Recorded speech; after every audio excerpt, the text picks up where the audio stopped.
এখন তো মানুষ মরলেও বোঝার কায়দা নাই, এইরকম স্যাগরানি সব জায়গায় স্যাগরায়। আগে মানুষ মরে গেলে একটা ধ্বনি দিত, হরি হরি বল। বয়তে মারে জড়ায় ধরিস, আমার কি হয়েছে, কাজে মানুষ মরে গেছে।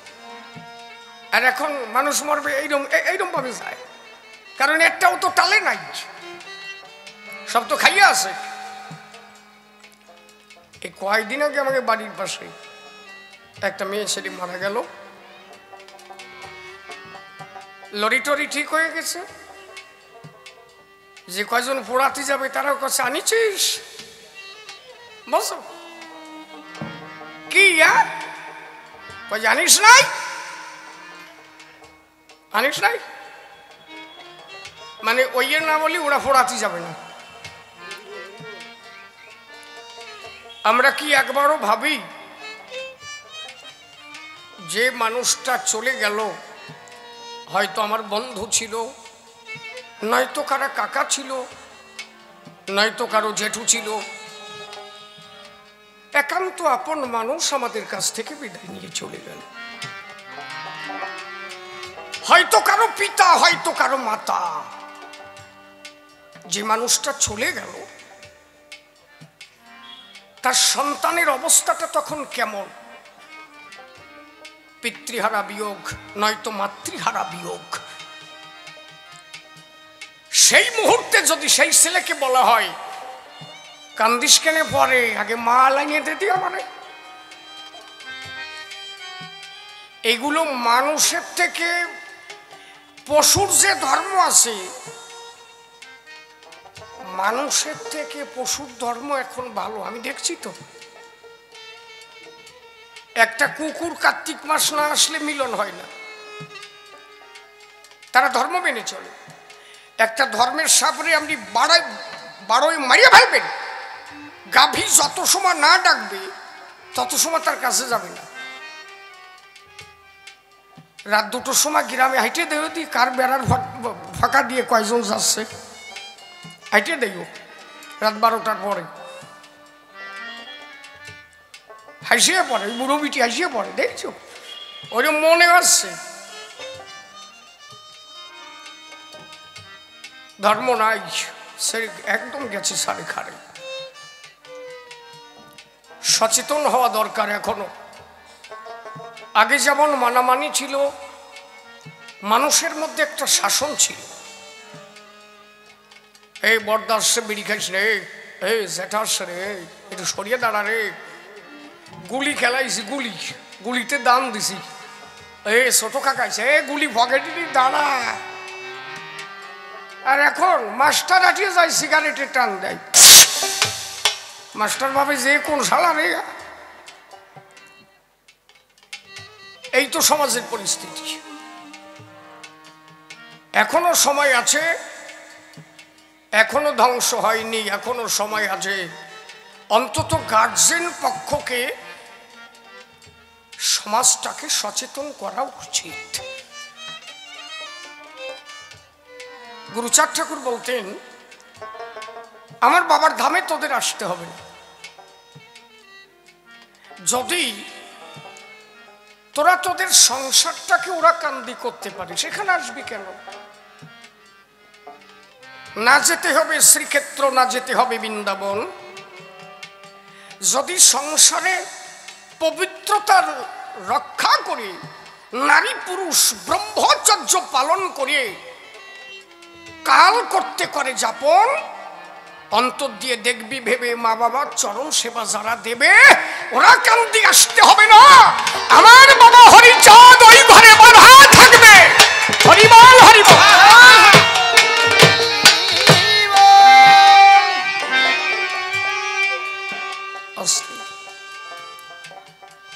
এই জন্য আগে চরিত্রটাকে সংশোধন করা চাই। প্রশ্ন একটু পরেই করবানি নাকি, 2-4 কথা কইয়া নজ। এই বলতে সরিয়ে দাঁড়া, সরিয়ে দাঁড়া, আর একটু বসে পড়। 2জন হাকিম, এই সমাজ এত খারাপ হচ্ছে কেন? আমার ছেলে আমার কথা শোনে না কেন?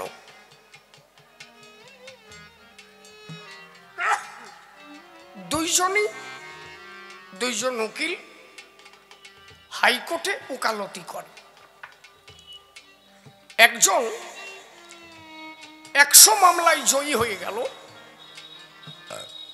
আর একজন 100 মামলায় হেরে গেল। জয়ী বন্ধু ডেকে বলে, পরাজিত ঠাই শোন ভাই, নিবেদন করি তরি রাঙা পায়ে। শোন, আজকে থেকে নিবেদন করি, তোরে যেন আর হাইকোর্টে দেখতে না পাইস। কেন রে? বলছে ব্যাপারটা হচ্ছে সেই জায়গায় একই কলেজে পড়াশোনা করেছি দুইজনায়, কিন্তু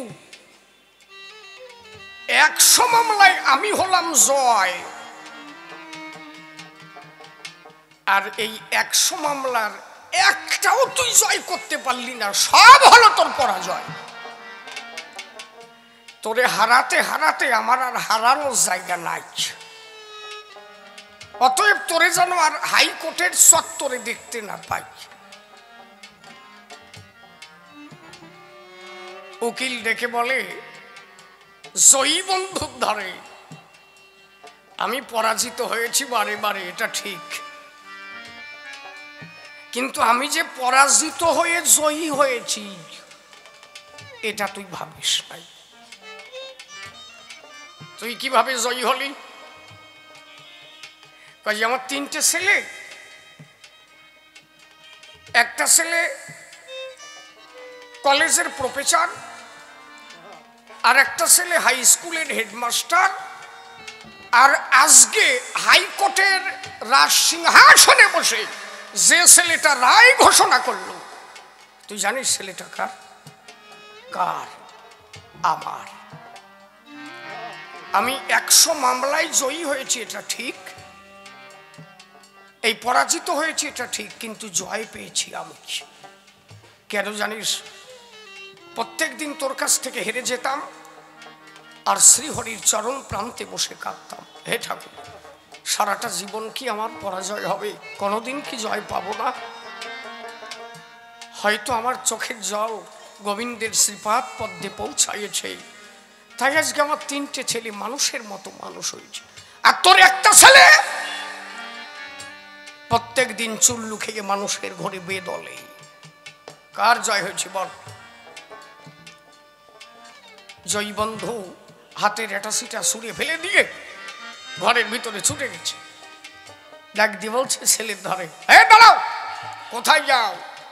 ছেলে তো মাল খাইয়ে ঘুরে আসছে, ওর জায়গায় দাঁড়ায় নাই, চলতেছে। বাবা বলছে, আমার কথার জবাব দাও, চুল্লু খাও কেন? কোনোদিন কোনো অভাব দিয়েছি তোমারে? সন্তান ডেকে বলে, বাবার ধারে আমি যদি জিজ্ঞাসা করি তোমারে, আমি চুল্লু খাই কেন? জবাব আছে তোমার? আমি বলছি, তুমি আমাকে জবাব দাও, আমি এইরকম হলাম কেন? আমি তো এরকম ছিলাম না। কি বলবো বাবা তোমার ধারে? আমি যখন গেছি কোনো ধর্মকর্মের ভিতরে কোনোদিন জয় পাই নাই, কিন্তু যখন কোনো অধর্মের ভিতরে গেছি বড় বড় সিংহাসন আমি পেয়েছি। কারণটা কি বাবা বলতে পারো? বাবা টোনটা একটু বেশি লাগছে, বুঝলি? হ্যালো, হ্যাঁ ঠিক আছে রাখ। তখন ওই যে পরাজিত বন্ধু ছেলের কাছে বলছে, খোকা তা তো আমি জানি না। ছেলে বলছে, আমি জানি।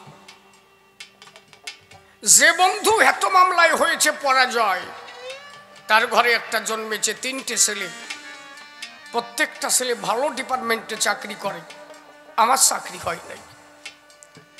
আমি ধর্ম কাজে গেলে আমার কেউ কোনোদিন ভালো একটা জায়গায় বসায় নাই, কিন্তু যখনই কোনো কুকর্মের ভিতরে গেছি, সেখানে গিয়ে বড় আসন পেয়েছি। কেন জানো বাবা?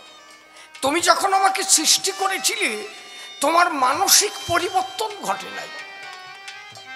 তুমি যখন সৃষ্টি করেছিলে তখন যদি একবার নিবেদন করতে গোবিন্দের চরণ তলে, হে গোবিন্দ আমি আনতেছি যে ছেলে, সে যেন একজন হরি ভক্ত কৃষ্ণ ভক্ত হয়, তাহলে হয়তো আজ আমি একজন হরি ভক্ত হয়ে থাকবো। বেটা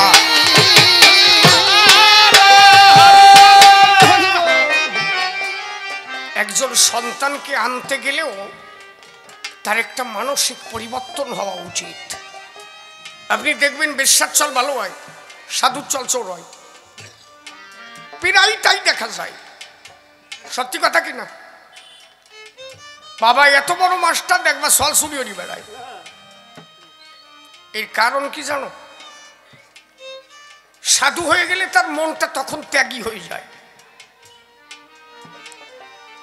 সাধু আর নারী সঙ্গ করতে চায় না,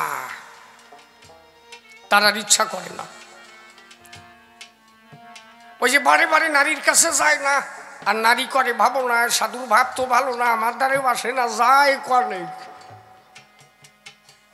এই যে নারীর ভিতরে একটা সন্দেহের বীজ বপন করে। সাধু যেতে চায় না ধারে, আর নারী জোর করে। এই দুজনের মনের মিল না থাকার তরে জোরপূর্বক যে সন্তান আসে এই ভবের বাজারে, সাধু হলেও তার চলা মানুষ হয়ে যায় তখন। আর যদি একটা বেশ্যা সন্তান নেয়, সে জানে সে কেন বেশ্যাবৃত্তি করেছে, তার জীবনে কত যন্ত্রণা সহ্য করে সে ওই ঘরে গিয়েছে।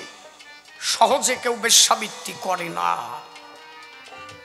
সেই মেয়েটা যেদিন সন্তান নেবে, সে যাকে গ্রহণ করবে, কোনো মা চায় না তার সন্তান খারাপ হোক, সে বেশ্যা হোক আর যেই হোক।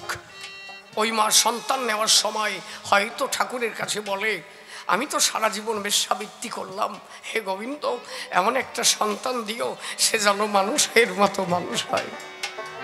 এই জন্যই বেশ্যার সন্তান ভালো হয়।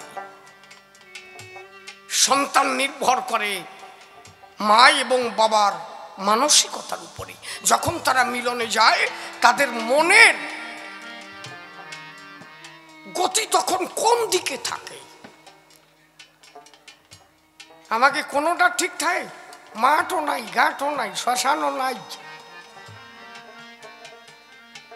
এই জন্য সন্তান নিতে গেলে একটু ভেবে চিনতে জেনে শুনে ঈশ্বরের সাধনা করি, ঈশ্বরের ধ্যান করি, তার কাছে নিবেদন করিয়ে তাকে নিতে হয়। এগুলো অন্তত ইয়ং জেনারেশনের একটু জানা দরকার। বুড়ো যেগুলো হয়ে গেছে তাকে তো জান নেওয়ার তাও এই গেছে, আর তো নাই নাকি। গুরুগুলোর একটু ভাবা দরকার। এই জন্য একজন সদ্গুরু দরকার। একজন সদ্গুরুর হাতে সন্তানকে ছেড়ে দেওয়া দরকার। কোন পহরে গেলে ভালো সন্তান হয়, কোন পহরে গেলে সন্তান অল্প আয়ু পায়, এগুলো সাধুগুরু মহাজন যারা জানে তাদের কাছে দিতে হয়। যাক, আমি ছিলাম যে জায়গায়, ভাবুক কবি, প্রেমিক কবি পাগল বিজয়ের গান। তোমার নামে নয়নে মোর অশ্রু ঝরে যেই, তুমি আছো দয়াল আমার বড় প্রমাণ সে। আমি কালকে যখন আসলাম কৃষ্ণপল্লী দিয়ে, কালকে আমার গান ছিল মধ্যম গ্রাম কৃষ্ণপল্লী। আজকে এখানে, কালকে থাকবো কলাসিম বাজার না গুমা, পরশু দিন কলাসিম বাজার গাইঘাটা। একদিনও কামাই নেই, 30 দিনে 30 ফল। ফাল্গুন মাসের 15 তারিখ যে একটা ডেট ফাঁকা আছে। তা আমি কালকে যখন রাস্তা দিয়ে আসি, হঠাৎ করে দেখলাম একটা মোটর সাইকেল অ্যাক্সিডেন্ট করে জায়গায় এক্সপায়ার ডেট হয়ে গেল। একটা ছেলে একদম জায়গায় আমাদের সামনে। একটু কান্দি দেখাও। কি কান্দো না কেন? লোকটা মারা গেল, একটু কানবা না? কারো চোখে জল লাগছে, কিন্তু কাঁদছে কে? যার সন্তান মারা গেছে যিনি ওই সন্তানকে লালন পালন করেছে, যিনি ছেলেটাকে মানুষ করেছে, ভালোবেসেছে, সেই মা এত সময় ঠিক নাই, হয়তো অজ্ঞান হয়ে পড়ে আছে। আমরা শুনলাম সবাই, কিন্তু কেউ কাঁদি নাই, তাই তো? তার মানে কি, ওই ছেলেটাকে আমরা কোনোদিন দেখি নাই, তার ভালোবাসি নাই। আচ্ছা, তাহলে ঈশ্বরের নাম নিতে চোখের জল ঝরে কেন? জবাব দিতে পারো?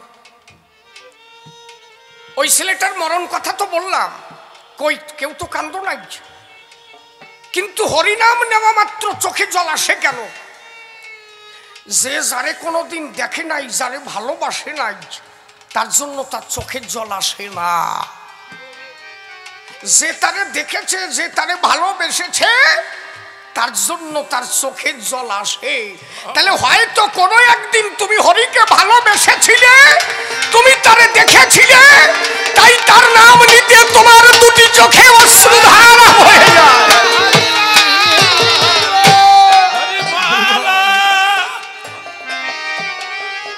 তাই ভাবুক কবি, প্রেমিক কবি পাগল বিজয় সরকার বললেন, তোমার নামে নয়নে মোর অশ্রু ঝরে যেই, আমি জানি তুমি আছো দয়াল আমার বড় প্রমাণ সেই। এর থেকে প্রমাণ আর বেশি কিছু আমার দরকার নাই, নাকি? কথা কয় না কেন? এই জন্য ভাবুক কবি কলম দিলেন। হ্যাঁ, তুমি যাও না ধরা, যাও না দূরে, আমার এখনো নাকে নাকে কথা হচ্ছে, সর্দিতে নাক মোটে আইটিয়ে গেছে। এই বুড়ো বিটি তো আমার তে বেতাল হইছে। কি হয়েছে ওনার, কি হয়েছে একটু খবর নেও দি, দেখো দি, দেখো মুরগি টুরগি চুরি হয়েছে না কালকে রাত্রি, শোনো। আর ওনার একটু ফাঁক দাও, ওনার একটু বসতি দাও, দাও সাফা দাও, দাও একটু বসো, দেখি একটু বসো। তুমি দাও না ধরা, যাও না দূরে, আমাকে রেখে লুকাইয়ে লুকাইয়ে হাসো আড়ালে থেকে।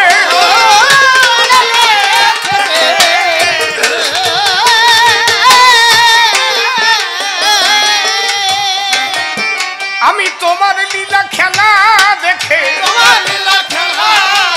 আমি তোমার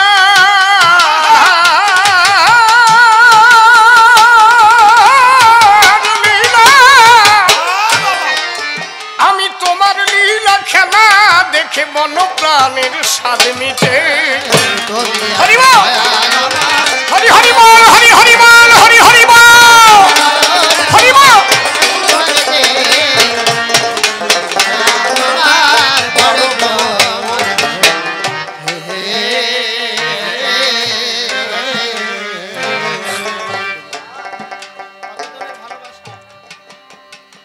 আমি কত লোকের ভালোবাসা, ও দয়াল পেলাম জীবনে, এ জীবন তো জুড়াই না দয়াল তোমা বিহরে।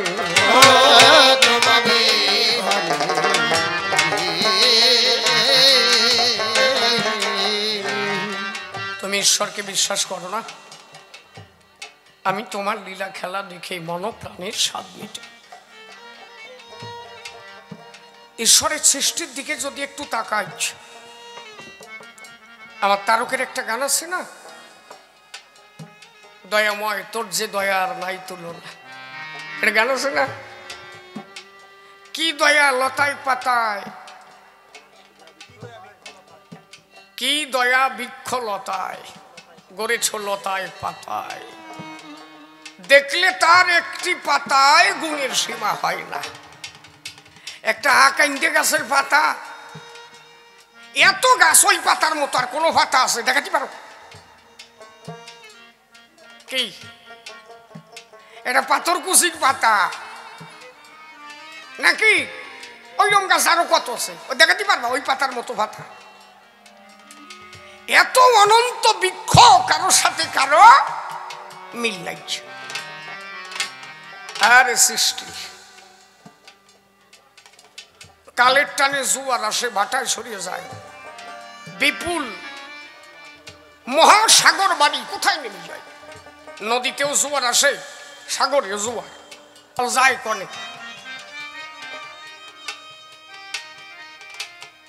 আমরা যে পৃথিবীটার পরে দাঁড়িয়ে আছি, এই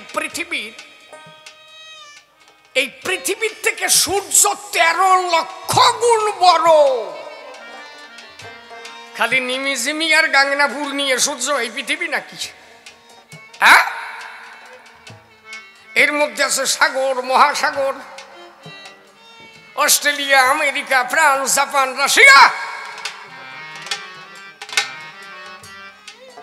732টা দেশ। তার বেশি হতে পারে, আর কোন জায়গা সাথে তোর আমি জানি না কি। তাহলে এত বড় পৃথিবী, এই রকম পৃথিবী 13 লক্ষটা জোড়ালে যা হয়, সূর্যের আয়তন তত। কি ভাবো বৈজ্ঞানিক কতটুক খবর বলতে পারে? কয়টা পৃথিবীর খবর বলতে পারে নাকি? এই জন্য যে কাজী নজরুল ইসলাম একটা গান লিখেছিল না, খেলিছ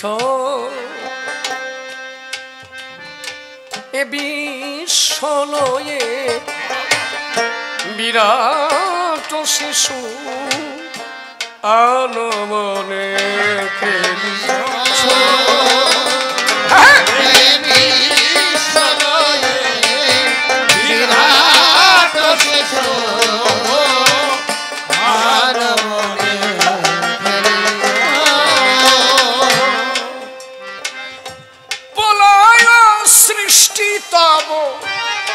পুতুল খেলা নিরজনে প্রভু নিরজনে উলুধ্বনি উলুধ্বনি হরিবল হরিবল হরি হরিবল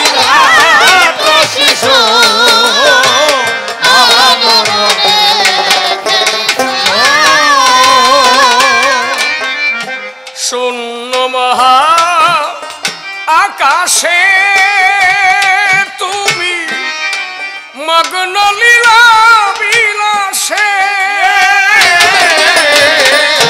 শূন্য মহা আকাশে আচ্ছা মগ্ন লীলা বিলাসে ভাঙিছ গরিছ নীতি আপন সনে নিরজনে প্রভু নিরজনে খেলিছ। আচ্ছা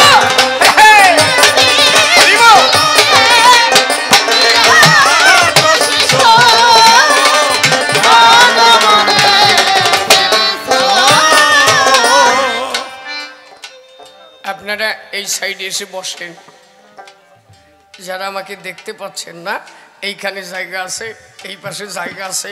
আমি এখান থেকে সরতে পারছি না, এর কারণ হচ্ছে এই মনিটর না পেলে আমি গান গাইতে পারবো না। এই জন্য বারে বারে আমাদের জ্বালাতন করবেন না, একদম পরিষ্কার বলে দিলাম। যাদের দেখতে সমস্যা হচ্ছে নিলে আমার স্টেজের ধারে আসো, এই জায়গায় এসে বসো, এইটি আসো দি। এই মাইক না পেলে তোর আমি গান গাইতে পারবো না নাকি? এইটা বুঝতেই পারলাম না। হ্যাঁ গোনো গোনো অন্তি সারা দেয় বোঝেই যায়। তারকার বিশ্বসী না তব উদাসী পড়িয়াছে রাঙা পায়ে রাশি রাশি নিত্য তুমি হে উদাস সুখে দুঃখে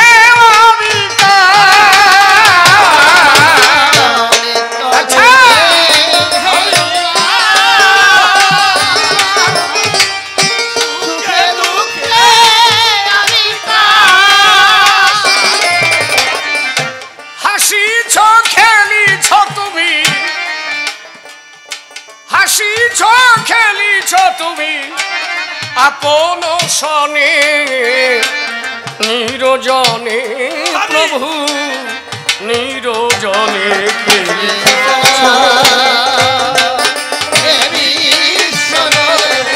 আচ্ছা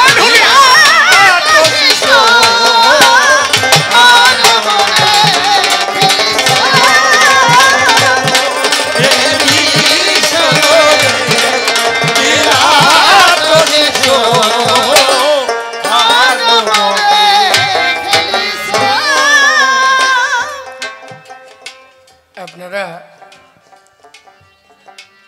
আজকে যাকে ঢোল বাজাতে দেখছেন আসরে জেঠুমশাইয়ের দলে যিনি ঢোল বাজাতে আসছেন শ্রদ্ধেয় কাকাবাবু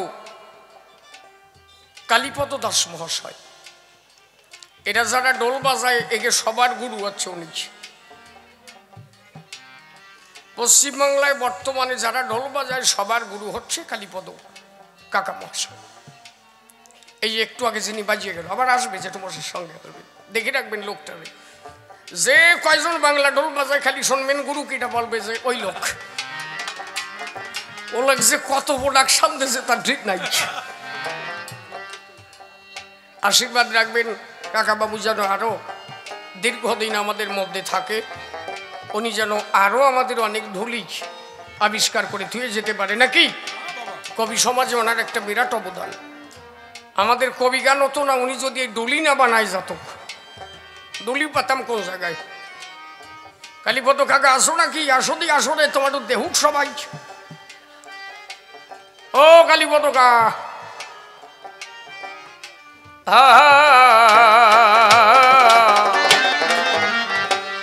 এই জন্য পাগল বিজয় সরকার লিখলেন আমি কত লোকের ভালোবাসা পেলাম জীবনে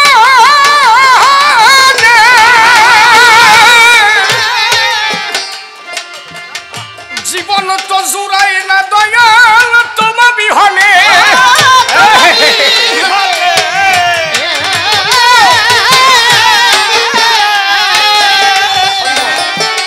এই আমার বাপ কালীপদ দাস মহাশয় বর্তমান ইন্ডিয়ার মধ্যে শুধু ভারত না বাংলাদেশেও যত ডলি আছে যদি 100 ডলি তাকে 80 জনের গুরু হচ্ছে এই লোক। উনি যদি ঢুলি তৈরি না করে যেত আমাদের এই কবি গান গাওয়ার সম্ভব হতো না। সবাই একটু ধ্বনি হরিধ্বনি করবেন বাবার জন্য।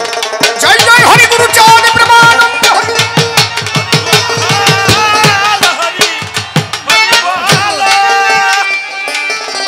আমি কত লোকের ভালোবাসা পেলাম জীবনে এ জীবন তো জুড়াই না দয়াল তোমা বিহনে।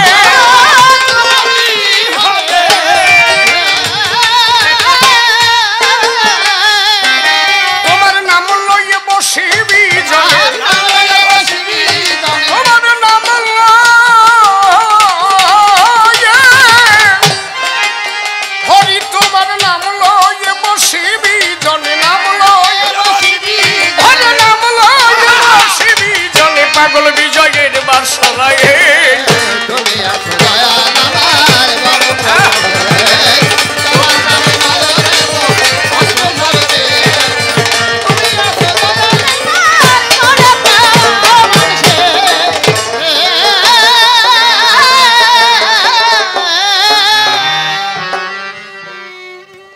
সাধুগুরু বৈষ্ণবেরই আর যত পুরুষ নারী আমার প্রণাম গ্রহণ করিবেন সবাই। কবিগান শুনবার তরে কাছে কিংবা আছেন দূরে যে যেখানে যে অবস্থায় অবস্থান করে আমি প্রত্যেকের শ্রীচরণ পরে ভক্তিপূর্ণ প্রণাম জানাই। সাউন্ডটার মধ্যে কোনো মিঠে ভাব নাই, কেমন যেন কর্কশ কর্কশ থাকে সব সময়, তাই না? বণিক ভাই গেল কোন জায়গায়, আর একটু যদি টোনটা কমাইয়া গেইনটা দেয় তাতে মনে হয় আনন্দ হয়। যাকে যে জায়গা যাক থাক, ওনার তো ভালোই ডক নাকি, যা করে করুক। প্রতি বছর এখানে আমি গান গাই, ওরই সাউন্ড থাকে এই জায়গায়, এত ভালো সাউন্ড আমি কোন জায়গা পাই। এই বছর একটু বেতাল হয়েছে কেন জানি না, ওর কর্মের দোষ টোষ আছে নাকি? হতেই পারে, অনেক সময় হয়। আশীর্বাদ করিবেন সবাই। এই যে গাংনাপুর মতুয়া মহাসংঘ যে সম্মিলন করে প্রতি বছর, আমরা সবাই আসি এই জায়গায়। জাতি ধর্ম বর্ণ নির্বিশেষে দাঁড়াইয়ে সভা পাশের সবাই আমরা মিলিয়ে মিশে হাসি কান্নায় মিলিয়ে মিশে যেভাবে অনুষ্ঠান করি এই জায়গায়, চন্দ্র সূর্য গ্রহ তারা যতদিন থাকবে ধরা, এই অনুষ্ঠান যেন কোনোদিন বন্ধ না হয়। একবার প্রেমানন্দে বদন ভরে হরি হরি বল, হরি বল, হরি বল, হরি বল।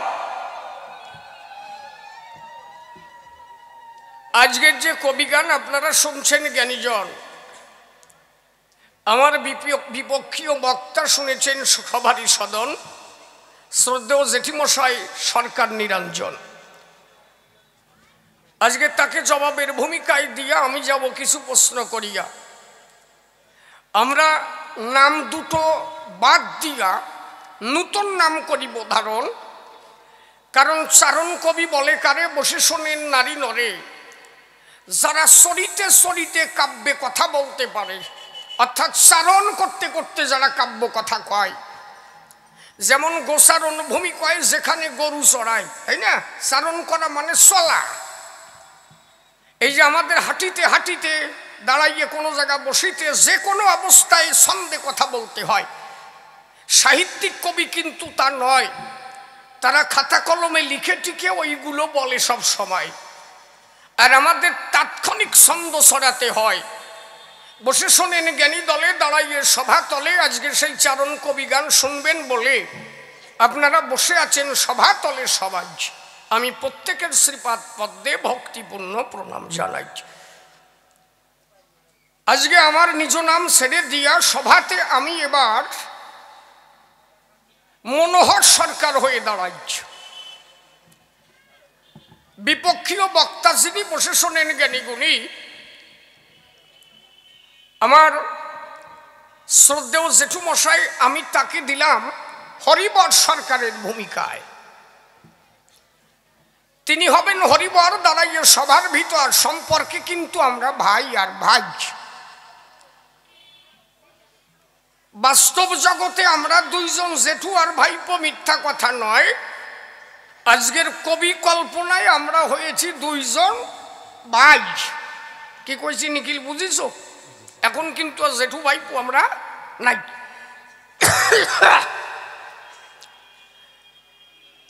এবার মনোহরের ভূমিকাতে আপনারা এখন দেখবেন আমাকে সভাতে, কিন্তু ওই ভূমিকায় যাওয়াতে আমার লাগে ভয়।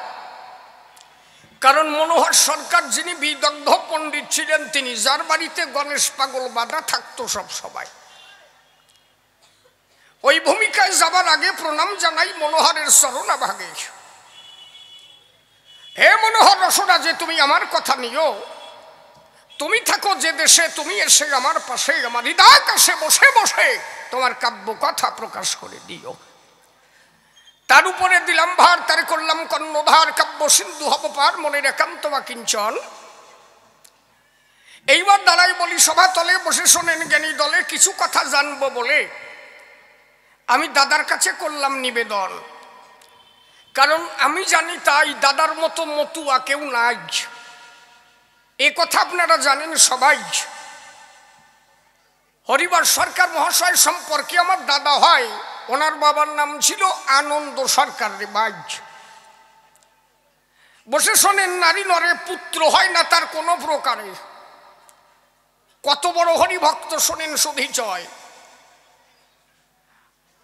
তখন ওই আনন্দ সরকার ওরা কান্দি গেল, বসে শোনেন জ্ঞানী দল হরিচাঁদকে নিবেদন জানালো। ঠাকুর, নিবেদন জানাই তোমার পায়, আমার তো সল টল নাই। ঠাকুর তখন আশীর্বাদ করে, বসে শোনেন নারী নরে হরিচাঁদ ঠাকুরের আশীর্বাদের জোরে আনন্দের ঘরে ওই হরিবর সরকারের জন্ম ধরে। এই জন্য নাম হয়েছিল হরিবর। কথা বোঝা গেল তো? একদম পরিষ্কার, কোনো ভেজাল নাই। তাহলে বসে শোনেন জ্ঞানী দলে, যে হরিচন্দ্রের বরে আসতে পারে বিশ্বতলে, খালি তাই না, আরো কিছু কারণ আছে, কি বলবো আপনাদের কাছে। দাদার ভাব ছিল আলাদা, এ অনেকে জানে না। আমার তো ভাই কিছু কথা জানি আমি, মিথ্যা নয়। যখন গুরুচাঁদ ঠাকুর ওই বাড়িতে আসতো আর আমার দাদা ওরাকান্দি যেতে চাইতো, আর ওই যে জেঠুমশাই আনন্দ সরকার বারে বারে বাধা দিত, তোর ওরাকান্দি যাওয়ার দরকার নাই। কি বলবো, আপনার দিকে ধারে বসে শোনেন, নারী নরে বাধা দিত বারে বারে। একবার গুরুচাঁদ ঠাকুর ডাক দিয়ে বললো, হরিবরের ঠাই শোন, ভয় নাই, অন্তরে আছে ভাবো, আমি একবার তোকে বাড়ি যাব, যে তোর বাবারে বোঝই আসবো, যাতে তোরে ওরা কান্দি আসতে দেয়। এই জন্য হরিবর সরকারের আমার একটা গান পড়া আছে, আমার দাদার গান লেখা আছে মহাসংকীর্তনের পতায়, নাস্তা নাবুদ খানে খারা করলি গৌর হরি, গান আছে না, ওর মধ্যে ভরিয়ে দেখবেন লেখা আছে তাই। কি ঘরে গুরুজনার ভয় হুকারিয়া কান দিতে না পারিস, ওর মধ্যে একটা কলি আছে। হরিবর সরকার যে বাড়ি বসে কানবে, তারও জবাব দিতে হতো আনন্দ সরকারের দ্বারে, হ্যাঁ কান্দিস কেন? কারণ হরিবর সরকার, আনন্দ সরকারের মনে থাকতো ভয়, এত প্রেম যদি ওর মধ্যে একবার উদয় হয়, ও যদি একবার ওরা কান্দি যায়, আমার একটা সল আর সংসার হবে নাই জায়গায়। সবসময় আনন্দের মধ্যে থাকতো ভয়, ওই প্রেমে যদি একবার ওই গুরু সান টান দেয়, ওই সাথে সাথে মিলন হবে, আমার সংসার রসাতলে যাবে। তাহলে কত বড় ভক্ত আপনারা বুঝে দেখেন সবাই। আমি প্রণাম জানাই আমার দাদার পায়। আর তারপরে আর এক কথা বসে শোনেন বিজ্ঞ শ্রোতা, আমার দাদার গুরুদেব বসছে তারক সান গোসাই, ওই তারকের কাছ থেকে কবি গান শিক্ষা করেছে রে ভাই। যদিও আনন্দ সরকার গান গাইতো, এ কথা বলা সত্ত্বেও, তথাপি হরিবর সরকার তারকের কাছে গুরু করেছিল, আমিও করেছিলাম, মিথ্যা নয়। আমার গুরুদেব তারক গোসাই, কিন্তু দাদার জন্ম আর আমার জন্ম তো এক জায়গা নাই। দাদা লো বরে আইছে, আর আমার যে কিভাবে বানাইছে, কথা বুঝেছ? জন্মের একটা ব্যাপার আছে না, কেউ হচ্ছে নিত্য সিদ্ধ, কেউ কৃপা সিদ্ধ, কেউ হচ্ছে সাধন সিদ্ধ। নিত্য সিদ্ধ বলে কারে? যারা ঈশ্বরের সঙ্গে যাওয়া আসা করে, যাদের পারিষদ কয়। কৃপা সিদ্ধ কারা? ঈশ্বরের কৃপা পেয়ে সাধন মার্গে উত্তীর্ণ হয় যারা। আর সাধন সিদ্ধ কারা? যারা সাধনার দ্বারা ঈশ্বরকে পায়। তাহলে আমার দাদা প্রায় নিত্য সিদ্ধ, কারণ আশীর্বাদের ফসল। তো কমা নয় নাকি, আটটা ধরিয়ে বড়িয়ে দিয়েছে। কি কব আপনাদের কাছে, যে গুরুদেবের কাছে গেছি আমরা দুই ভাই, দাদার জায়গা আলাদা সব সবাই। ওই তারক গোসাই যেদিন অনন্ত পাগলের বাড়ি গেল, বসে শোনেন জ্ঞানী দল, অনন্ত পাগলের তখন জন্মই হয় নাই। বসে শোনেন নারী নরে, তখন অনন্ত পাগলের মার বয়স 76 ইয়ার, 76 বছর। একটা থালে ভাত বেরিয়ে নিবেদন করেছে তারকের পায়। ও বাবা তারক, আমার বয়স হয়ে গেছে, আমার তো আর থাকার মতো নাই, এখন আমার 76 বছর, কয়দিন পরে চলে যাব, আর কয়দিন জগতে থাকবো। তারক আমার কথা নিবি, শেষের মতো খাইয়ে যাবি, আর বোধহয় তোরে দেওয়ার শক্তি আমার নাই। ওই যে অন্য থালে বেড়ে দিল, বসে শুনেন জ্ঞানী দল, চোখের জল টপ টপ করে ঝরতেছিল। আর এই সময় 12 বাজা বেশি আইছে, এই এই যা পিছন যা, বাবু ফারে যেদিন যাবি ওই ভাজা ধরিয়ে তোরে দাঁড় করাই দেবো, তুই ভাজা বেসবি আর সবাই কেলকেলাই পার হয়ে যাবে। ব্যবসা সব জায়গা করো, বোঝো না? আমার দোকানের সামনে দোকান পাতাও, এখানে দোকান সব আমার নাকি? কোন দোকানের সামনে কেউ দোকান পাতাতে দেবে? ও বসে বলো তো, সাতু মাথায় নাই ধাতু, আর ফিরে আসবি না, ব্যবসা করবি আবার কালকে। আজকে তুইও দাঁড়ায় হরি কথা শোন, যাতে তোরও জীবনের কিছু কাজ হয় নাকি? ও ভাবছে ও আজ যাবে না, চিরদিন থাকবে, বেজা বেশি এই খাবে, তোরও একদিন চলে যাচ্ছি, এবার টেয়ার পাবি। চুপ করিয়ে শোন, এরপরে ভালো কথা পাবি।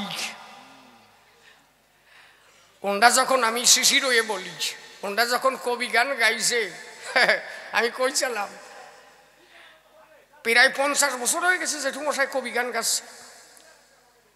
মানে তখন আমার জন্ম হয় না। জন্ম মানে কি, আমার মা বাবার বিয়ে হবে কিনা দিন তারিখে জেট হয় নাই। তাহলে সেই জায়গায় কি কথা পাবা বোঝো, চুপ করে বসে তাও ওই জায়গাতে নিবা। আমি কয়খান প্রশ্ন করে তুইও যাবো ওই জায়গাতে খালি মধু পাবা কি এর টপ টপ করে খালি গিলিয়ে খাবা, চুপ করে বসে রবা। তাহলে বসে শোনেন জ্ঞানী দলে তারক গোসাই নিবেদন করে এই ওই অনন্ত পাগলের মা, অনন্ত পাগলের জন্ম হয় নাই, ওই মা নিবেদন করেছে তারকের চরণ তলে। হ্যাঁ বাবা আমি তোরে বলি খুলিয়ে এই জন্মের মতো খাইয়ে যা, আর আসতে হবে না সভা তলে। তারক গোসাই এক মুঠ ভাত নিয়ে হরিগুরু চান্দের ধ্বনি দিয়ে ডাক দিয়ে বলে তাজ হবা তোরে আর করবো না ক্ষমা। তারক কি হয়েছে বল দেখি আমায়। তারক করে বর্ণনা, আমা সামনের বছর তোর গর্বে আসবে এক ছানা, তোর একটা সল হবে তুই তো জানিস না। কাঁপিয়ে উঠছে বুড়ি, কয় কি আমি 80 বছরের বুড়ি, আমার জুয়ার বাটা নাই, আমার স্বামীর বয়স 90 বছর, আমার সল হয় কেমন। তারক কি কস কি? তারক করে বর্ণনা, মা এই মুখ দিয়ে যখন কইছি আর অসুবিধা হবে না, কথাগুলো শোনো, কথা কইয়ে না, চুপ করে শুনো। তাহলে বসে শোনেন নারী নরে ওই তারকের আশীর্বাদের জোরে ডাক দিয়ে বলেছিল তারক ওই বুড়ি রে আশীর্বাদ করে গেলাম তোরে, যতদিন পর্যন্ত তোর সলম জন্ম নেবে না আমি করি তোরে বর্ণনা, তোর ওই ছেলে হবে, ওই সল বিয়ে হবে, সল মাইয়ে হবে, তারপরে তোর মরণ হবে। ওই বুড়ি 130 বছরে মরিছিল, 130 বছর। সেই অনন্ত পাগলের আশ্রম আছে বাগানগা, হেলেনচা বাগানগা, নাম শুনছ? বাগানগা। আর ওই বয়রা আছে অনন্ত পাগলের নাতি সল গোলক, আরে গোলক পাগল কয়। এগুলো বাস্তব ঘটনা। তাহলে আমার দাদা যায় যে জায়গায়, দাদার সাথে ভাব আলাদা, আমারও তাজ, কিন্তু ভেবে দেখি মাঝে মাঝে একই জায়গায় বই পড়ি, কারণ দুইজনে কবি গান গাই, অনেক জায়গা বুঝি না, এই জন্য দাদার কাছে কিছু কথা আমার জিজ্ঞাসার অভিপ্রায়। এইখান থেকে আমি প্রশ্ন করি, শুরু আপনারা শোনেন জ্ঞানী গুরু। হরিলীলামৃত অধ্যয়ন করি আমি দেখলাম তাজ, চলে গেলাম দাদার দ্বারে বইটা নিয়ে, দাদা কি কি কব তোরে, এই যে কি লেখছে বাবা ক দেখি আমায়। তার গোসাই আমাকে দুইজনের বাবা, তো কি বলছি ডাক দিয়ে বললাম দাদা ঠাই, দাদা এই যে প্রথম একটা বন্দনা লিখেছে, জয় জয় হরিচাঁদ, জয় কৃষ্ণ দাস, জয় শ্রী বৈষ্ণব দাস, জয় গৌরী দাস, জয় শ্রী স্বরূপ দাস পঞ্চ সহোদর, পতিত পাবন হেতু হইলা অবতার। এই কথা কইয়ে না, প্রশ্ন না বুঝলি জবাব বুঝবা না। আর ওই বিটি কোনো কথা কয় কেন, চুপ করে থাকতে না বয়, আর ওই কাটটা ধরে দাও। তাহলে জয় জয় হরিচাঁদ, জয় কৃষ্ণ দাস, জয় শ্রী বৈষ্ণব দাস, জয় গৌরী দাস, জয় শ্রী স্বরূপ দাস পঞ্চ সহোদর, পতিত পাবন হেতু হইলে অবতার। পাবন শব্দের অর্থ হচ্ছে বিশুদ্ধিকরণ। যারা পতিত ছিল তাদের বিশুদ্ধ করিয়া সমাজে দাঁড় করানো, এইটা হচ্ছে পাবন শব্দের অর্থ। পতিত কারা? যে জমি পতিত থাকে, আবাদ হয় না, চাষ হয় না, পতিত। যুগে যুগে পতিত ছিল কারা? এসসি এসটি অনুন্নত সম্প্রদায়ের মানুষ যারা। বসে শোনেন আপনারা, মিথ্যা কথা নয়, আমি শিশিরই বলছি। এই বছরের এই যে প্রথম প্রশ্ন করতেছি, একদিনও প্রশ্নের আসর পাই নাই। আজকে যে কি কপাল ভালো আমার, আজকে একটু রেস্ট পাবা, নিজে টুমশার সাথে গান বলিয়ে, নইলে কি বেজালে যে পড়িস, কোনো জায়গা প্রশ্ন করার কায়দা নাই। আজকে কপাল ভালো যে প্রশ্নের আসর আমার হলো, এই 1 বছর প্রশ্ন করি না। হ্যাঁ কিসির ভাই সত্যি কিনা মিথ্যা, এর চকচি করছি, সত্যি কথা। কপাল ভালো আজকে দিন পাইছি।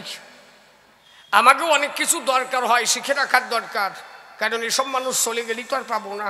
আমি শিশির হয়ে বলছি, ভূমিকায় যাব, এই জন্য কথাগুলো বুঝতে হবে আমি কখন কি হচ্ছি। এই যে যে কথাটা বললাম শিশির হয়ে গেছি, ভূমিকায় যে আলাদা কথা কব, কে কইছি লক্ষ্য রাখবা, কবি গান সবাই বোঝে না। এত বুঝলি সেমরি দেখি এত অর্থ ও কিছু বোঝে না। যা এটা দেখ। এইবার আবার ভূমিকাতে যাই,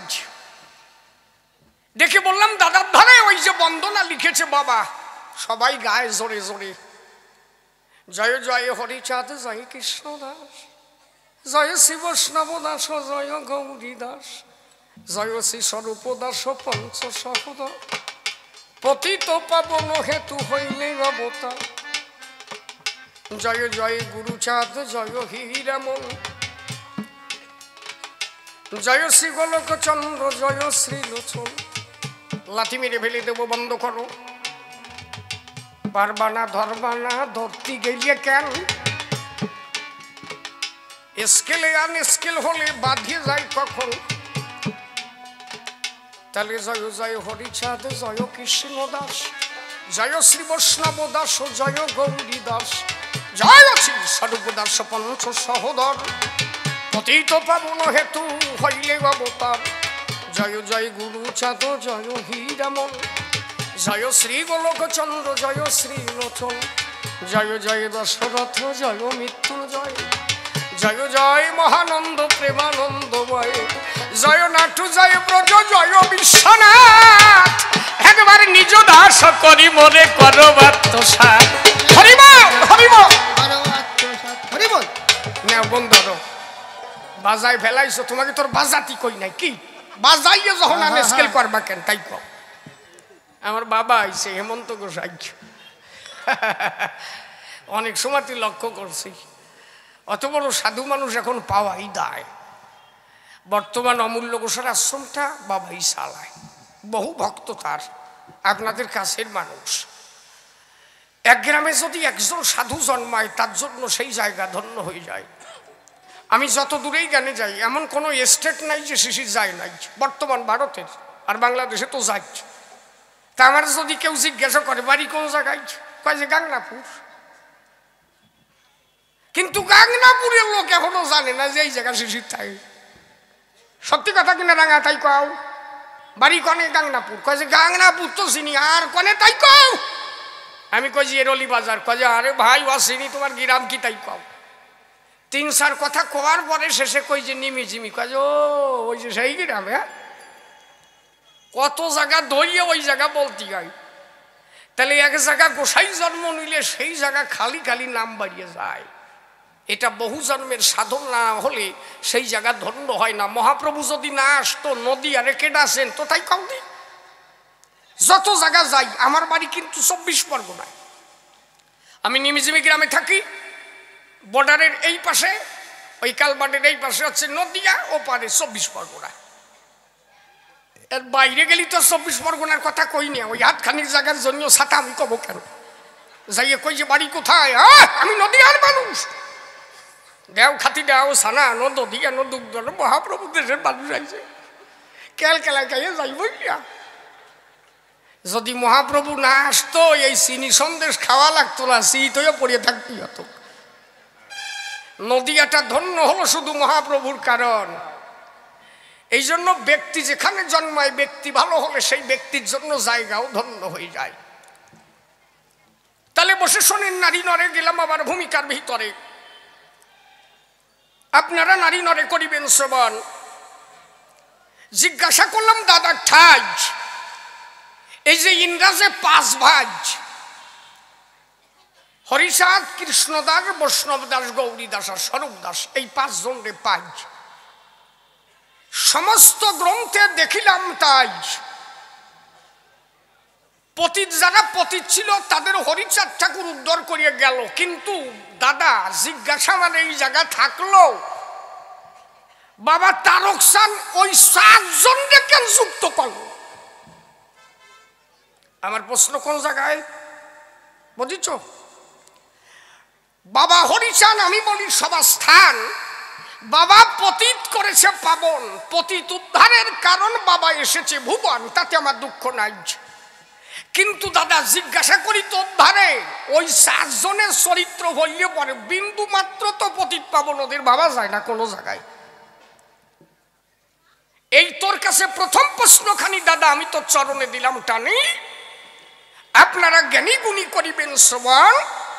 দেখে বললাম দাদার ধারে হরিচাঁদ পতিত পাবন মানলামে সংসারে আরবির জিজ্ঞাসা। দাদা যদি বড় অফিসারও হয়, ভাই যদি নিগ্রনি চালায়, ভাই যে কি কয়, এ দা কোন সময় কথা করছি না। দাদা কয় যে মানুষই সার কইয়ে পারে না, দেহ গাই দেয় কেম ভাইয়া। কারণ তাতে দাদা আনন্দ পায়। দাদা জানে এইভাবে ডাকে আমারে না কেউ ডাকে না, ধরাই নাকি কথা কর না কেন আপনারা। বাহ, তাহলে এই প্রথম প্রশ্ন দাদার ধারে জিজ্ঞাসা করলাম। এবারে আর একটা কথা জিজ্ঞাসা করতে চাই। দাদা দেখলাম হরিচাঁদের পুত্র বাবা হরিচাঁদ আর ওই যে ওনার ছেলে গুরুচাঁদ আমাদের ইষ্ট, আমরা দুজন বুঝি। দাদা আমিও কিন্তু ওই মতে, আমি বুঝি না কোনো মতে, তাই জিজ্ঞাসা করি তোমার সাথে। আদা ও জায়গায় দেখলাম তাই ভোলানাথ মহেশ্বর তারে গুরুচাঁদ কয়, কথা ঠিক তো? আমার দলে তোমরা আসো তো মতুয়া যারা, আমিও কিন্তু ওই দলে দাঁড়াই বলি সভা দলে, আমার কোনো বিরোধী নাই। কিন্তু আমি যে যে জায়গা বুঝি না অন্তরে করেন ধারণা দাদার কাছে করছি, একটু বুঝইয়ে দেওয়া মায়। ভোলানাথ মহেশ্বর যিনি গুরুচাঁদ হচ্ছেন তিনি কি আনন্দ রে দাদা, কোনো দুঃখ নাই। কি বলবো দাদা তোরে, ওই উরাকান্দি কামনা সাগরে একটা শিবলিঙ্গ পায়। আমি বলি সভাস্থান উরাকান্দি ওই শিবলিঙ্গ পূজা করতো সর্বক্ষণ। ওরাকান্দি গুরুচাঁদ ঠাকুর যদি বলা না তাই ওই শিবলিঙ্গর পূজা দেয় কেন? এই তোমার কাছে দ্বিতীয় জিজ্ঞাসা। তৃতীয় কথা তোমার কাছে জানবার বিষয়, আদ্যাশক্তি মহামায়া যিনি আমার সত্যভামা দেবী হচ্ছেন তিনি, তাই তো? হে রাঙা কথা করছি বসে শোনেন নারী নরে দাঁড়াই বলি সবার ভিতরে। যেদিন গোপাল সাধু আনতে গেল গুরুচাঁদ ঠাকুরে, দা তোর মনে নাই? দাদার মনে আছে সব। দাদা জানে গোপাল সাধু আনতে গেল, গুরুচাঁদ ঠাকুরে আনতে গেল। গুরুচাঁদ ঠাকুর বলল আমি যাবো না। গোপাল সাধু ব্যথা পাল, দক্ষিণ দেশে চলে গেল। কারণ গোপাল সাধু আমার সম্পর্কে আমার একটু আত্মীয় হয়, আপনারা জানেন না? কব নাকি কই নাকি কথা কই না কেন? বসে শোনেন নারী নরে কি বলবো সবার ভিতরে। আমার দাদার একটা কন্যা ছিল যার নাম ছিল সাবিত্রী। একদিন মতুয়ারা দল নিয়ে ওই বাড়ি যায়,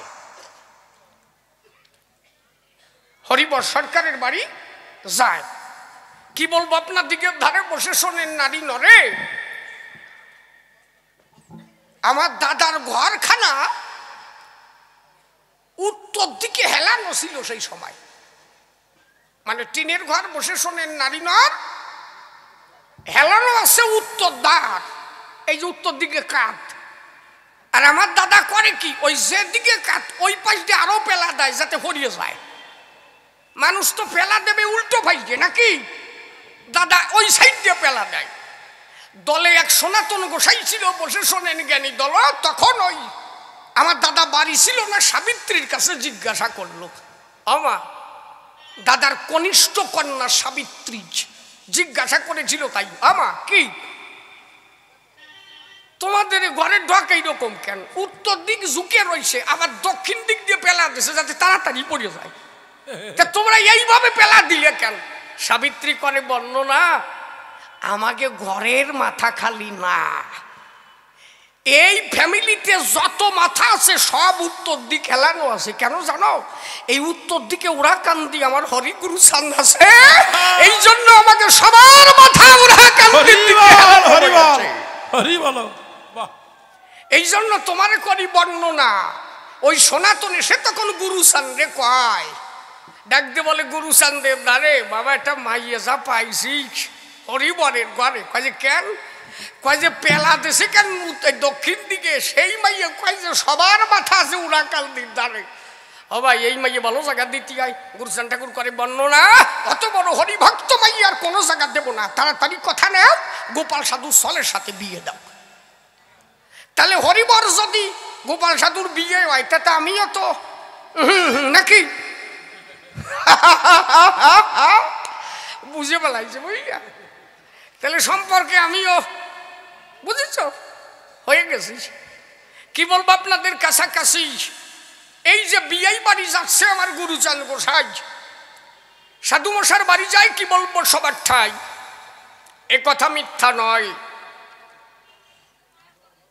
গুরুচাঁদ ঠাকুর যাবে না অন্তরে করেন ধারণা গোপাল সাধু দুঃখ পেয়ে চলে যায় কিন্তু দুই একদিন পরে এই কিছু সময় পরে গোপাল সাধু এই গুরুচাঁদ ঠাকুর চিন্তা করে আমার গোপাল ব্যথা পাইছে অন্তরে ডাক দিয়ে বলে ভক্তের দ্বারে খবর দে আমি যাচ্ছি কগিয়া আমি আসতেছি খবর চলে গেল গুরুচাঁদ ঠাকুর গেল পানসি নৌকা করে দক্ষিণ দেশ ঘুরিয়ে ঘুরিয়ে দেখাচ্ছিল সেই দিন শ্যামা পুজো ছিল যারে কালী পুজো কয় জিজ্ঞাসা করি দাদা তোমার ধারে সত্যভামা যদি কালী হয় সংসারে সেই দিন গুরুচাঁদ ঠাকুর কেন গোপাল সাধুরে বলল তোর বাড়িতে কালী পূজা চাই আপনারা দুই সরকার আনছেন কিছু শোনার জন্য তো নাকি আগে পরে সচরাচর যে আলোচনা হয় তাহলে আর হবে কিছু আমার এগুলো জানা নাই আমি একটু শুনতে চাইছি দাদা রে পাইনেও তো খালি গানে তাই দাদা তো খালি গান গাই বেড়ায় আজকে পাইছি দাদার কাছে শুনে রাখবো তাহলে সত্যভামা যদি কালী হয় সেই দিন গুরুচাঁদ ঠাকুর কেন বলল গোপাল একটা কালী পূজা দিতে হবে তোর আঙ্গি নাই কেন এতে কি সত্যভামার অপমান হয় নাই থাকিতে জ্যান্ত মূর্তি ঘরে কেন ওই মাটির মূর্তি পূজা দিয়েছিল গোপাল সাধু ঘরে জিজ্ঞাসা করি তোমারে কেন এই আদেশ দিল গুরুচাঁদ ঠাকুর গোপাল সাধুরে কালী পূজা করার আর তোমরা মতুয়ারে যে আমিও তো ওই দলে নাকি আমি আজকের বেশি কথা কেউই কব না আর লেভেল পাবে কাবো নাকি আমিও এই দলে খালি শুনবো ব্যাপার থাকি কয়খান হলো রে ও তাহলে আর একটা দিতে হয় নাকি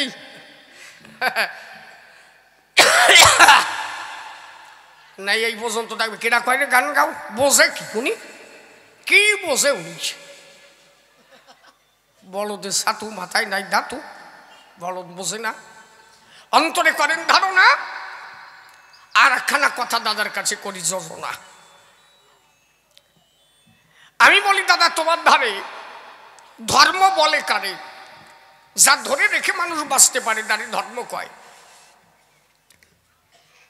তাহলে এই যে আমরা যে ধর্ম করি সবার খুলে বলি সবার বরাবরই কথাটা একটু ব্যাখ্যা করি ধর্ম সবার গায়ে অন্তর দিয়ে দেখি ভেবে হরিলীলামৃতে কলম দিয়েছে আমাদের বাবা তারক সান একদম মঙ্গলাচরণে গেবে কি লেখছে রাম হরি কৃষ্ণ হরি শ্রী গৌরাঙ্গ হরি হরিচাঁদ আসল হরি পূর্ণানন্দ হরি দাদা তোমার কাছে জিজ্ঞাসা করি দাদা এই জায়গাটা একটা নেঠা বাঁধালো না বাবা এই যে বৈরাগী কি ছোট করলো গৌরীরে ছোট করিয়ে গেল কৃষ্ণ ছোট হইয়ে গেল যদি একজন আসল হয় তাহলে আর কয়েকজন নকল হয় এটা পরিবর্তে একটা কথা আছে না নাকি তাহলে হরিচাঁদকে যদি আসল কয় রাম হরি কৃষ্ণ হরি শ্রী গৌরাঙ্গ হরি হরিচাঁদ আসল হরি পূর্ণানন্দ হরি এই জন্য তোমার কাছে দাদা জিজ্ঞাসা করি বলো সবার বরাবরই তার মানে হরিচাঁদ আসল হরি রাম হরি কৃষ্ণ হরি গৌর হরি তার মানে এরা হরির অংশ রাম হরির অংশ কৃষ্ণ হরির অংশ গৌর হরির অংশ হরিচাঁদ আসল হরি ইনি আসল আর এরা কয়জন ওই অংশ মাত্র নকল তাহলে আমি বলি তোমার ঠাই দাদা এই কথা কইয়া বাবা বেজাল বাঁধালো কেন মানুষ যে আমার খালি খালি গুতুয়াই এরপরে যদি কেউ আমাদের জিজ্ঞাসা করে আমি কি জবাব দেব তারে তুই তাড়াতাড়ি বুঝোই দে আমারে যে দাদা এই বাবা এই কথাগুলো লেখছে কেন ওর ভিতরে এই মানুষের মধ্যে কেন ঝামেলা হয় জাজ্ঞার দরকার নাই এই পর্যন্ত সারলাম এইবার এখন গান গাই নাকি আমার মতো আমি সরে যাই? দাও।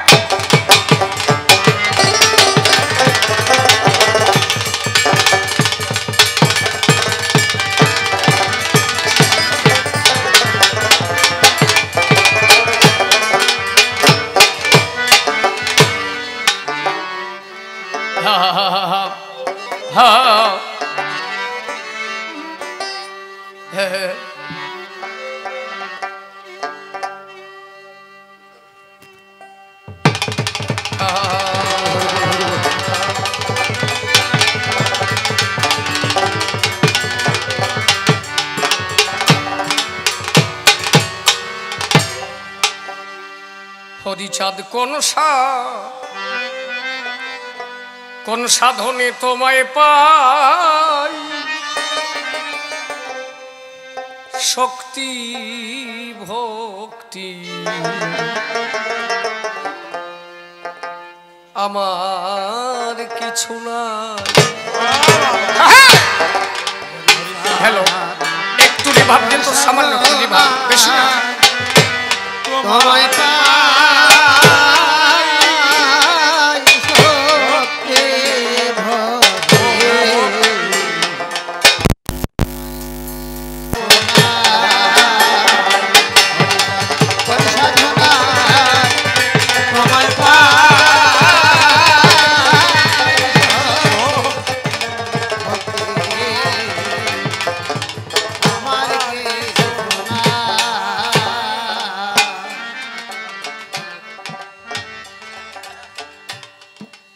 আমি দিনের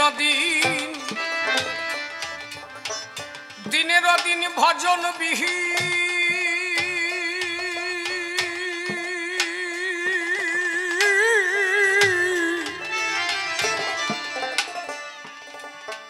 আমি দিনের দিন ভজন বিহি ও হরিচাঁদ মহাপাপী একজনা। শক্তি ভক্তি আমার কিছু নাই, কোন সাধনায় তোমায় পাই, শক্তি ভক্তি আমার কিছু নাই।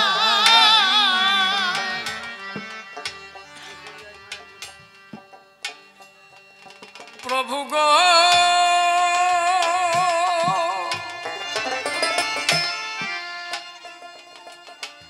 ও প্রভু গো,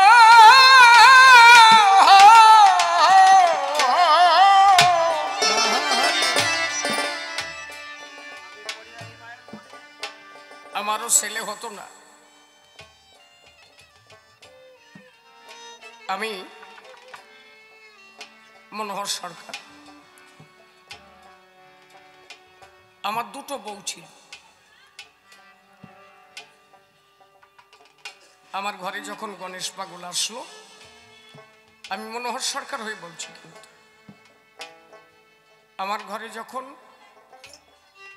গণেশ পাগল আসলো, গণেশ পাগলের আশীর্বাদে আমার একটা ছেলে হয়েছিল যার নাম ছিল অম্বরীশ। কে কইছি বুঝিস? আমি দুইজন স্ত্রী নিয়ে বসবাস করি,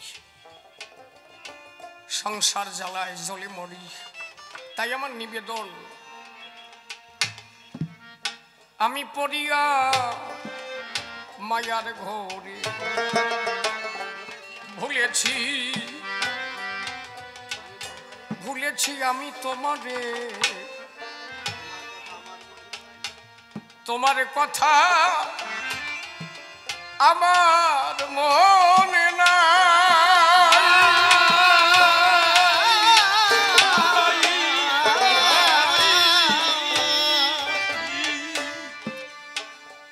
আমি পড়িয়া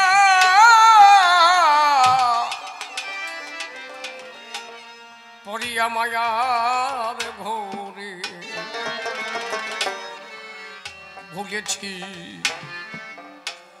ভুলেছি আমি তোমারে। ও বান্ধব, তোমার কথা আমার মনে না।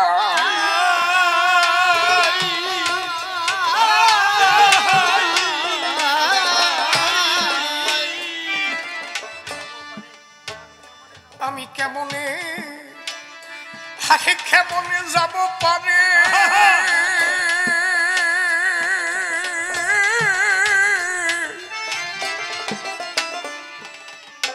আমি কেমনে কেমনে যাব পারে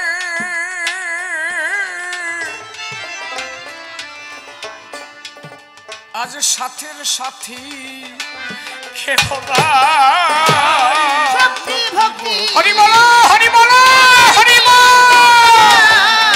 হরি কোন সাধনা তোমায় পাই শক্তি ভক্তি আমার কি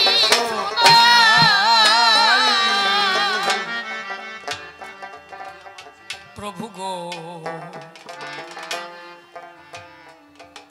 প্রভু গো প্রভু গো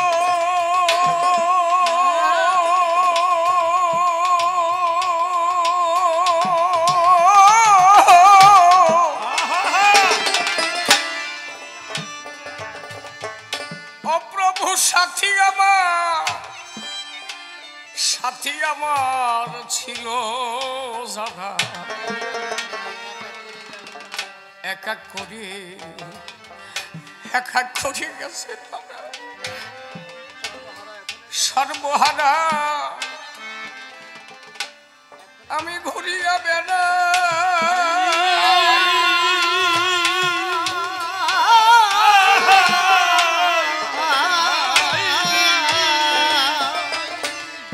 আজ আমার দেহ তরি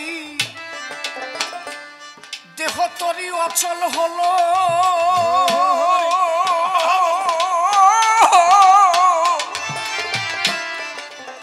আমার দেহ তরি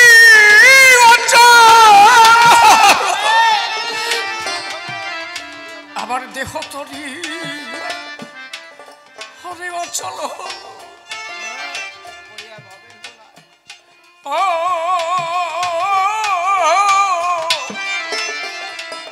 পরিয়া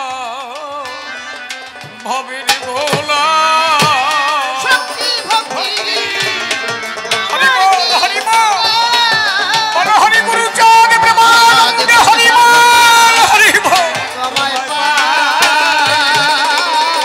শক্তি ভক্তি আমার কি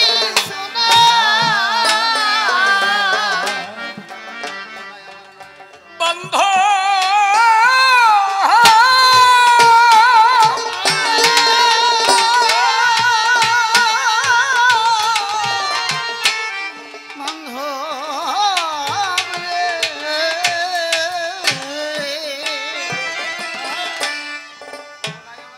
প্রভু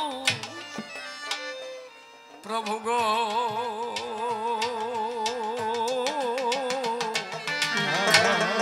প্রভু গো প্রভু গো নাই আমার নয়নের জল আমি দিনে দিনে হলাম দুর্বল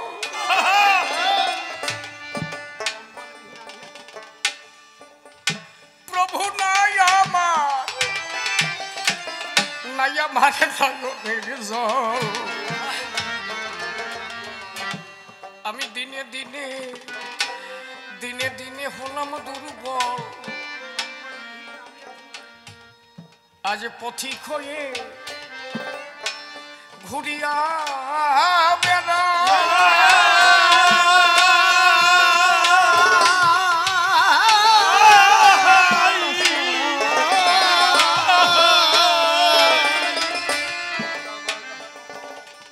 হরি তুমি বাঁচাও মারো যাহা করো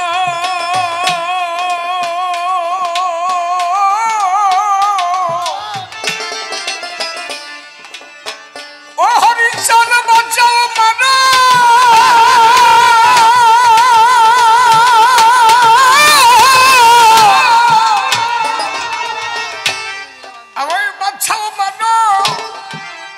যাহা করো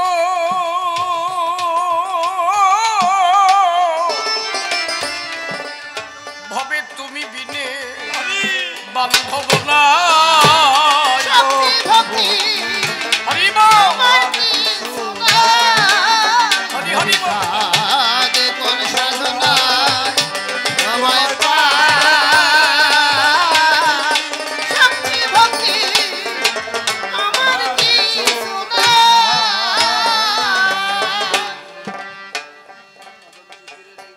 যাদের নিয়ে এসেছিলাম সেই যে ভোরবেলা এসেছিলাম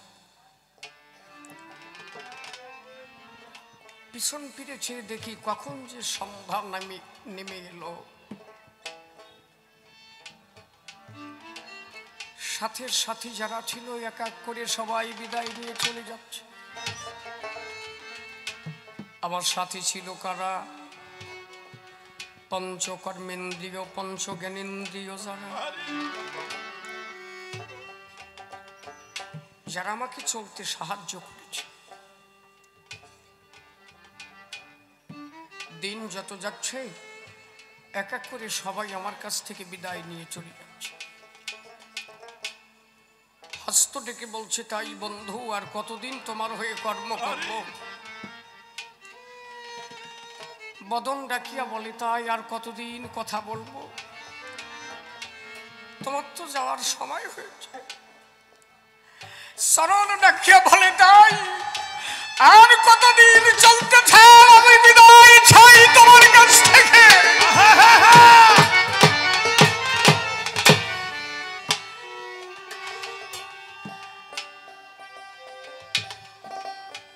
আধার ঘনিয়ে এসেছে হয়তো বুঝি কখন যেন বেলা ঢুকে যায় বাবু কবি পাগল বিজয় সরকার একটা কথা বলতেন পাগল বিজয় বলে তোমরা আমায় কেউ দিও না ফাঁকি আমার সকল কিছু হয়ে গেছে শুধু পোশাক খুলতে পারি জানি কখন বেলা ঢুকে যায় অধম শিশিরেরও এই দিনে আমার অধম বলে দিও সরণ আমি নিবেদন রাখলাম রাঙা পায়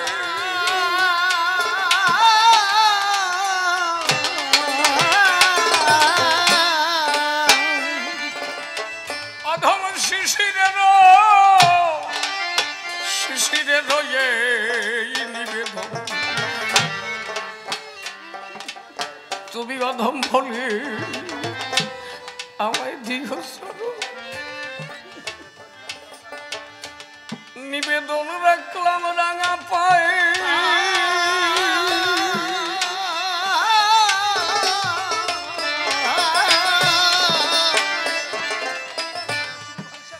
ও গোসাই অশ্বিনী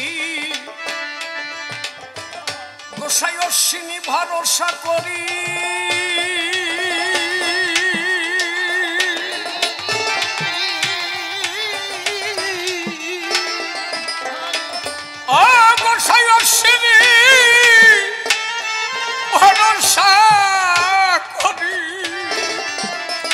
আমি সারলাম তরি ভক্তের পায় ভক্তি আমার কি সোনা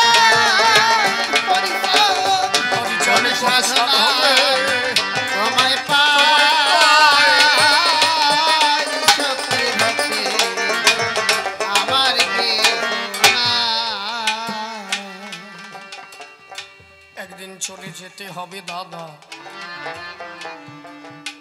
বলি তোমার ধারে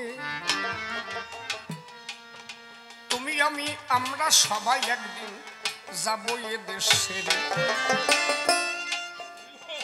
পরম পিতা শ্রী হরিচাঁদ আমিও বাসি ভালো কিন্তু বাবা তারকসান কিছু কথা লিখে গেল এই কিছু কথা শুনবো বলে দাদা আমার বাসনা হিয়ায় দাদা তোমার কাছে শনিবারে চাই, আমিও শুনবো, শুনবে ভক্ত তোমার প্রেমের কথা শুনে আনন্দ পাবে, প্রতিটা জীবের ভুল ভ্রান্তি সব দূর হইয়া যাবে। আর একটা নিবেদন রাখি দাদা তোমার রাঙা চরণে,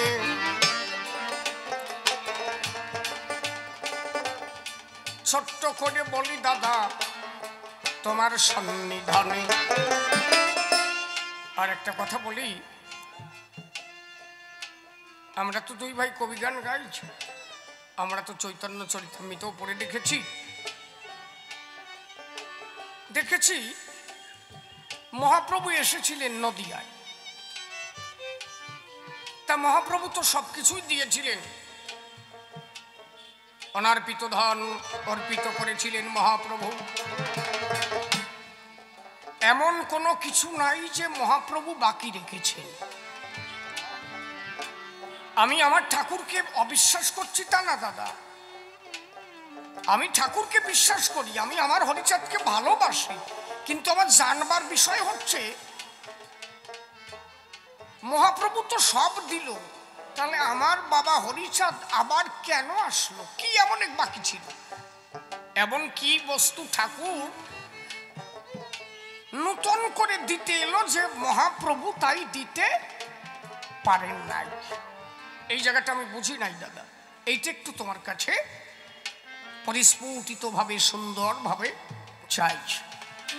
আমি যেভাবে প্রশ্ন পুত্র করে গেলাম দান,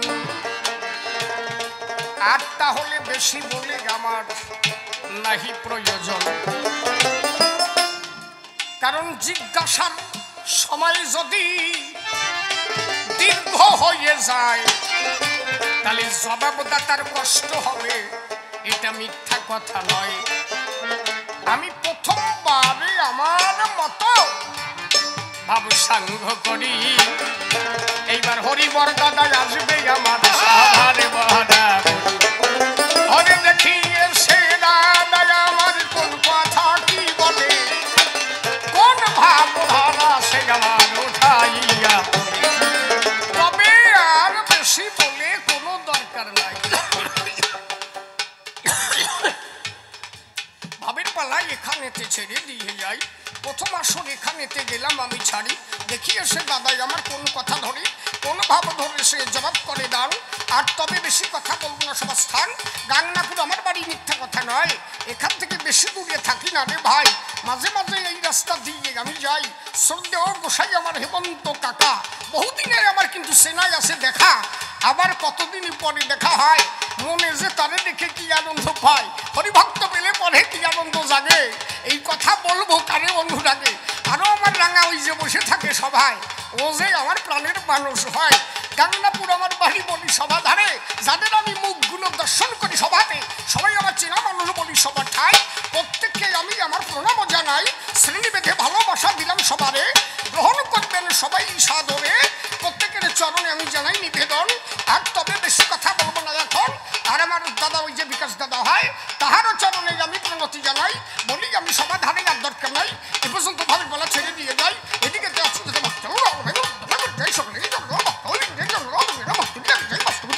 এই পর্যন্ত প্রথমবারে ভাক্ষান্ত হলো, জয় জয় হরি গুরু চাঁদ প্রেমানন্দে হরি হরি হরি হরি হরি হরি হরি।